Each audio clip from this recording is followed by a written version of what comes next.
Salut, bine ai venit! Tema de azi este următoarea. Când gândirea pozitivă nu face cât o ceapă degerată. Ei bine, dacă ai citit cărți de dezvoltare personală, cărți de self-help, probabil că ai simțit așa un fior de asta, de motivație în care simți că ai o putere extraordinară, că poți să faci orice, că lumea e a ta, că tot universul e a tău și că faci și că drești și așa mai departe. E bine, într-adevăr, e bine să ai un astfel de sentiment atunci când ești blocat și când știi că ai putea să faci într-adevăr mai mult. Însă, vezi, aici există un mic pericol, de fapt e o dita mai buturuga mare care răstoarnă o căruță și mai mare. Și iată la ce mă refer. Gândirea pozitivă și felul acesta de motivație este ceva bun.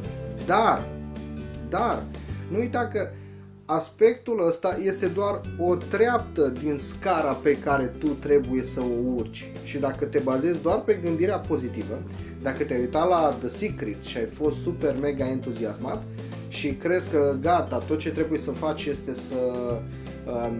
să stai și să vizualizezi și să meditezi sau să te rogi sau să mergi cine știe unde, e bine, vei fi foarte, foarte dezamăgit. Și eu personal am avut o astfel de dezamăgire, de aceea am avut nevoie de o lună și jumătate din viața mea în care am făcut pauză de la self-help și la dezvoltare personală ca să-mi dau seama unde a fost greșeala pe care eu am făcut-o. Dar nu voi vorbi exact despre greșeala asta pe care eu am făcut-o acum. Ba da, o să vorbesc despre greșeala asta. Ei bine, ai nevoie de o strategie și ai nevoie să fii realist. Și știu că toate cărțile self-help spun da, că tu trebuie să faci și uite cine și cum și ce a mai făcut și cum a reușit și dacă ei au reușit poți și tu să reușești. Ei bine, trebuie să fii realist. Hai să-ți dau un exemplu.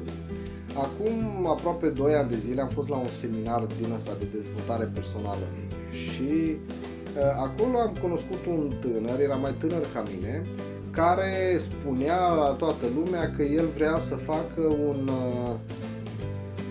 un serviciu mai tare decât Amazon. Adică un fel de Amazon, dar să depășească Amazon. Și mă uitam la el așa, el chiar credea.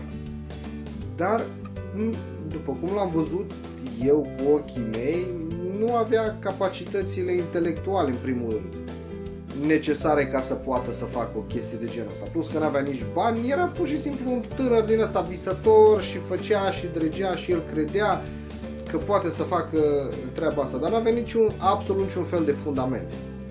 Vezi, aici este o problemă.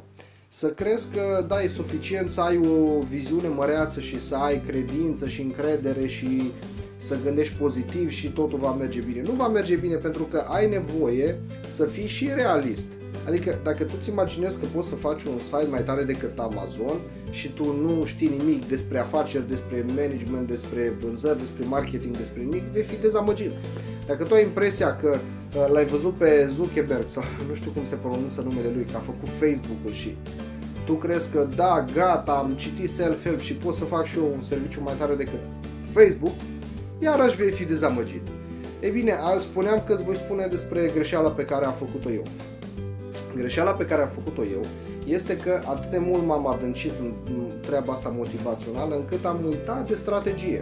Am uitat de strategie în micul business pe care l-am, în afacerile mele și m-am implicat foarte mult în proiecte, am ținut seminare, am ținut training-uri, conferințe pe YouTube, o grămadă de videouri am filmat, am făcut emisiune TV despre dezvoltare personală, dar am uitat fundamentele, am uitat că trebuie să aplic fundamentele în business și am pierdut foarte mulți bani în anul 2015 și mă gândeam că uite, fac și dreg și ajut oamenii, dar eu pe de altă parte, eu pierdeam bani în ceea ce făceam și a trebuit să mă opresc și să mă gândesc la strategie, la focus, la lucrurile pe care trebuie să le fac. Așa că recomandarea mea pentru tine este, dacă îți plac foarte mult cărțile de dezvoltare personală și motivaționale și videouri motivaționale,